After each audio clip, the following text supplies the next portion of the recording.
We are back from break.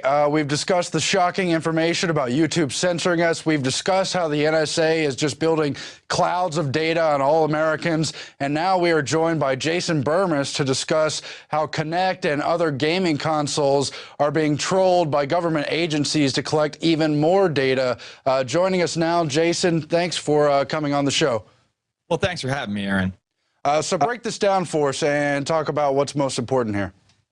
Well, obviously, I've been covering the Kinect device since it was Project Natal on the InfoWarrior program over at Infowars.com almost 3.5 years ago, Aaron, and now it's developed into a device that is literally in over 10 million homes, and by last count, there are about 18 million of these things on the market. And for those unfamiliar, not only does this have a 640 by 480 VGA camera that can obviously take pictures and video much like we see, it's also got a motion sensor and an infrared sensor as well, so it can map out the area and have facial recognition and motion recognition on multiple partners. And one of the articles that came out right around the launch of this thing was Kinect's future, a game controller and everything. And the lead developer there, Alex Kipman, kind of bragged and said that he was getting daily phone calls from the military, the healthcare industry, and the mobile phone industry on how they could utilize this technology as well. And in my mind, right there, alarm bells went off. We've already had Google brazenly come out and say that they're going to listen to our phone conversations to better advertise to us. They've come out with a new terms of service, basically for all of their operating systems, their web browsers, their Android devices, where they can pretty much do whatever they like, whether it's legal or not. And even, you know, a Leviathan like the European Union, who I'm no fan of, has come out and said, no, Google, you can't do that. This is still illegal. So, you know, these types of things are continuing to occur. It was not a shock to me when just last week the military actually announced a program in which they would be hacking video game consoles. And of course, this spread through the web like wildfire. On top of that, the next day it came out that they would only be hacking foreign consoles. We should trust our government, Aaron. They've been so honest and open with us before. And in doing research into seeing who they gave this contract to, it's a company called Obscure Technologies, and they are extremely obscure indeed. They had no website, no email contact. It was very difficult for me to even find a phone number. And when I did call them, as you'll see in the upcoming report I did for Infowars.com, they immediately redirected me to the Naval Postgraduate Institute, where the first response of the woman I had called said, that story's not true. And then when I pursued that and said, well, what about the story isn't true? She said, oh, well, the blogs just got a hold of it and it ran wild on the internet. And I specified to her, I said, well, I'm not talking about any blog posts. I'm talking about both the Yahoo story and then the Kotaku follow-up. And then she told me that she had a list of approved questions and answers and that she would send them to me if I sent them to this email address. And I asked her, well, who am I sending this to? So nothing's going on, but then, of course, it's run by the Naval Graduate School on behalf of Homeland Security, in other words. But they just want to blame the bloggers. And, of course, they've got this whole Kinect technology to make the conditioning of being watched in your living room fun and interactive and like you're part of this game. And down the line, it's used for what we all know it's used for, surveillance. Absolutely, and I'd just like to make this clear. You know, technology is a double-edged sword. Some would say even a multifaceted sword, but it can be used to both empower and enslave. You know, it can be used to entrap or entertain. And sure, this device is entertaining. You know, doing this story, I actually borrowed my friend's Kinect. I used it for the very first time. It was rather fun. But if you are going to put a device this capable of not only video surveillance, but audio surveillance on a multiple level, because, you know, it can recognize up to 5 voices at once with noise cancellation technology and these advanced algorithms. Unplug the device when you're not playing it. Unplug it from the wall, unplug it from your Xbox. No longer let it be active whatsoever, because you are literally inviting a Leviathan of a corporation like Google into your home to not only better sell to you, but possibly spy on you for the NSA, for the CIA, for the FBI sometime down the line, especially when you have somebody like General Petraeus, the head of the CIA, openly saying they're now going to spy on us through our dishwashers. Yeah, and of course it parallels Alex Jones' warning for a decade that computers, TVs, all kinds of things were being used with hidden microphones, the available onboard microphones, the attached microphones, and other external devices to spy on us. He was ridiculed, it was denied, and now you have these open monitoring devices, and people have enough Orwellian doublethink to deny that as well. Of course, you realize that. Let's go to your report right now, and then we'll come back with more comments. Hey everybody, Jason Bermas here reporting for Infowars.com, and we're going to be taking a look at one of the most intrusive and technologically advanced consumer devices that's out there today, on the heels of our military openly saying that they will now hack video game systems through a company called Obscure Technologies. And we'll get into Obscure Technologies in just a moment. But the Kinect device by Microsoft is one in which 3 cameras are placed on this front plate device, one of which is an RGB camera, which sees much like you and I do, 640 by 480 in resolution, can obviously take pictures and video.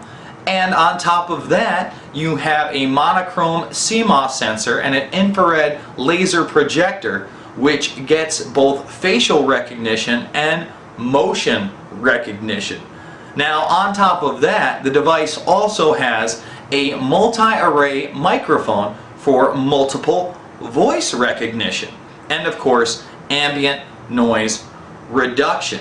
Now, this device broke all sorts of records upon its launch, and right now holds the Guinness Book of World Record for the fastest selling electronic device in history, selling 8 million units in just 60 days.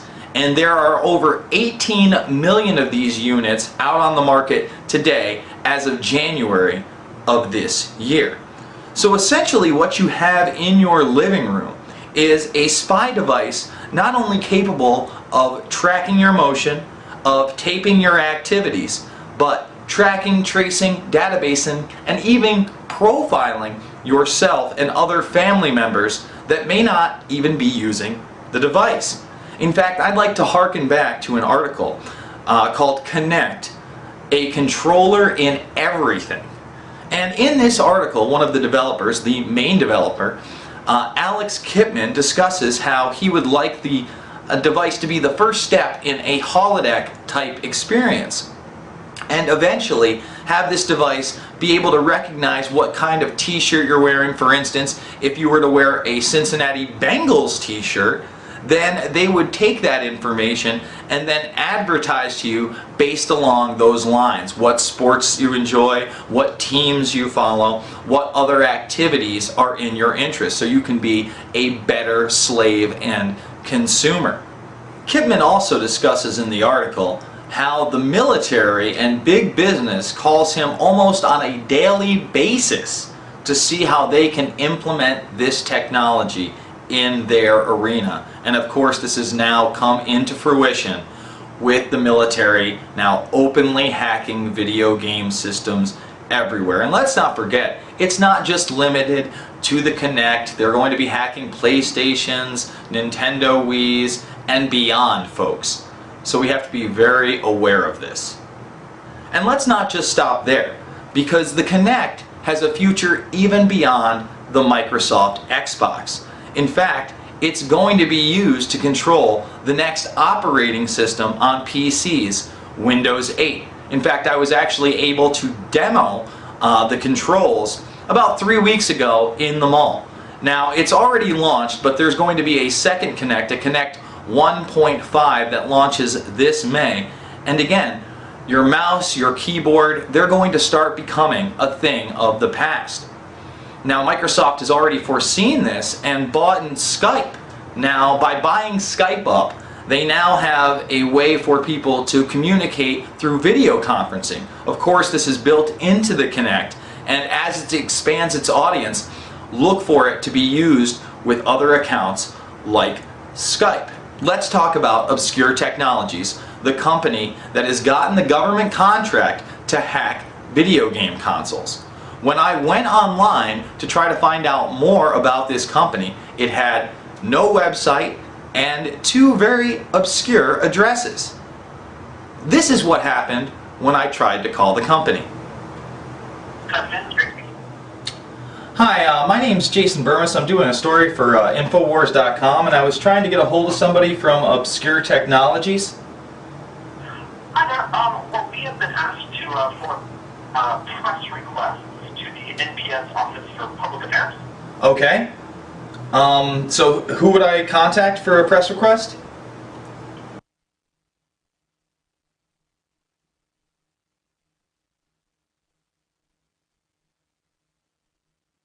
Now, just to take it a little bit further, open source users have already really hacked the Kinect on levels never seen before. It's already being used to control things like Windows 7 and Google Earth and even Androids. And I'm not talking about your phone, folks. I'm talking about actual robotics that now mimic your movement based on the motion sensors in Kinect. So the sky is the limit for this device. But are you prepared to have a device in your home plugged in to the internet 24/7, 365 that could be easily hacked by not only malicious hackers out there, but your government as well? Especially when you have the CIA director, General Petraeus, saying that they will spy on you through your dishwasher. Therefore, your video game system is something they're probably already using.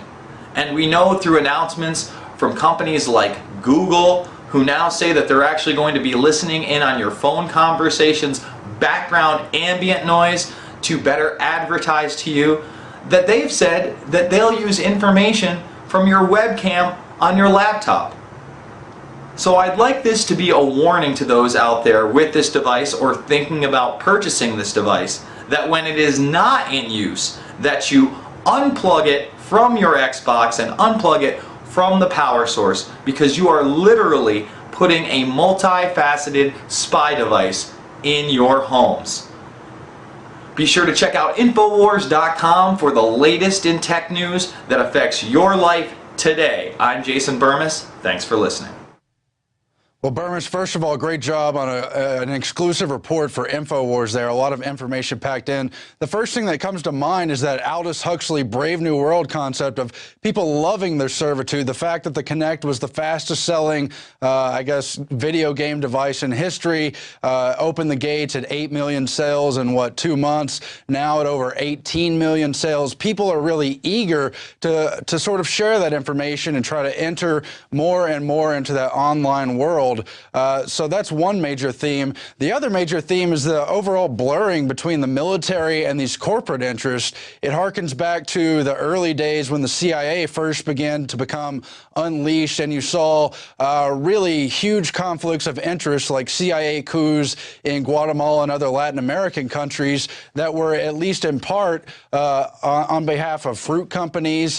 People like Alan Dulles had dual roles in that respect. And now we see the military entering into these online realms, these private corporate realms, and doing their efforts there as well. Absolutely, Aaron, and they're going to continue to expand. And not only was the Kinect the fastest selling video game device, we're talking electronic device in history, bar none, whether it's a cell phone or any of these things.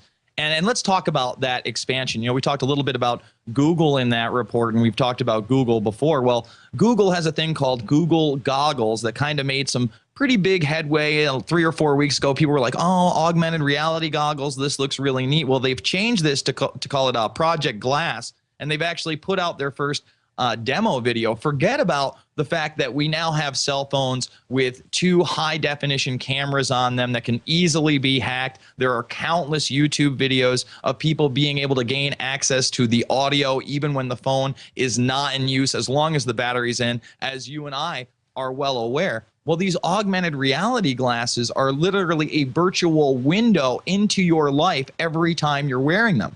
They have video capability outside. You can take video conferencing inside in them. They have voice recognition. Literally, we are being set up to have 24/7, 365 spy devices mounted on our bodies. And one of the things I talked about in this report with the Kinect is this is going to be the tool to actually use Windows 8, which is undoubtedly going to be the biggest operating system of our time. Windows has dominated the market now for almost 20 years, with Apple just having a small share of the operating system market out there. Google's tried to come in. They haven't been successful outside of cellular devices and some tablets. But I'm telling you right now, the keyboard is going to be a thing of the past. The mouse is going to be a thing of the past. We are literally going to be using Minority Report style devices that are going to give a window into our personal lives, Aaron, like never before. I mean, we say personal lives. Of course, we're grounded in the Constitution, Bill of Rights based. We have a privacy. We have a Fourth Amendment. They've been whittling that away for decades. And the fact that the NSA is building this gigantic spy hub really signals the fact that more and more they see us as a population, not as individual, free, sentient thinking creatures who have innate privacy, but more and more like we're just a data bank. We're a resource for learning how systems work, how a human population system works. Do you see that trend moving, and where does it go? It looks only like scary ground to me. Well, absolutely. As the economy is really brought down in this country, more and more people will be looking for work, and more people will be willing to man this $2 billion NSA spy center that is intended for us American citizens. This thing is reported to it's going to be the size of 17 football fields, folks.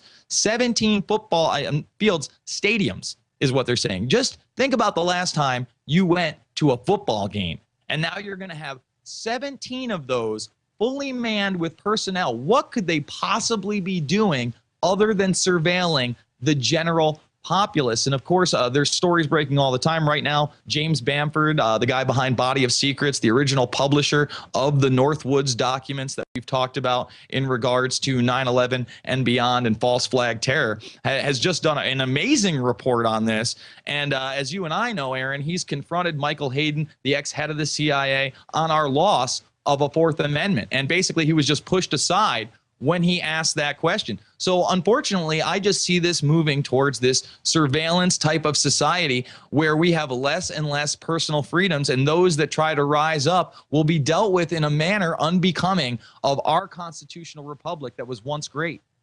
It's crazy, and the idea of opting out, as we see with the TSA, it's almost a halfway honest thing, except it's a rigged game, and opting out just means you'll be groped in the airport context. Well, what about online? Can you opt out of these surveillance measures? I don't know. Even if you could, and even if it was an honest system, there's so many layers of it, so many different things we interact with, so many areas where Google alone controls the entire arena for debate in the online world, in these technologies. How could you opt out of such a large, swirling data bank? It's going to be very, very difficult. And with Google getting into the television business and many of these smart TVs already having apps like YouTube, and seeing YouTube become more and more of a television station and not just a user-based system for content to be uploaded to the world, they're moving in the direction of becoming a TV station. And of course, they are owned by Google. And we've already been warned about some of these smart TVs that are already out there with high definition cameras and voice recognition, much like the Kinect device. And this is going to be moving forward. You're going to see more and more of this. In fact, I would say within 5 years, I would say the majority of homes, at least 70+%, will have one of these smart television devices or something like it in their households. And most people, unfortunately, are not going to see the negative side to that. They're going to be like, I don't have to use a remote control. I can just say TV turn on. This is great. But in doing so, you are not only giving up your personal privacy, you're setting yourself up for a surveillance state that we don't want to be a part of, that free humanity should never be a part of, Aaron. Absolutely. And of course, technology is a double-edged sword, but they are armed to the teeth. And for the most part, we're basically ignorant about the data fight, the fight for privacy, where it is out there. So we'd like to continue to support these kind of reports, groups like the EFF who are trying to fight for online freedom. and let's hope it continues. Jason Bermas, thanks for joining us, and we will speak to you in the future. That is it for tonight's InfoWars Nightly News. We'll be back again tomorrow. Thanks for watching, and please support us. We are under attack in so many ways, as you heard Alex Jones mention earlier. Good night.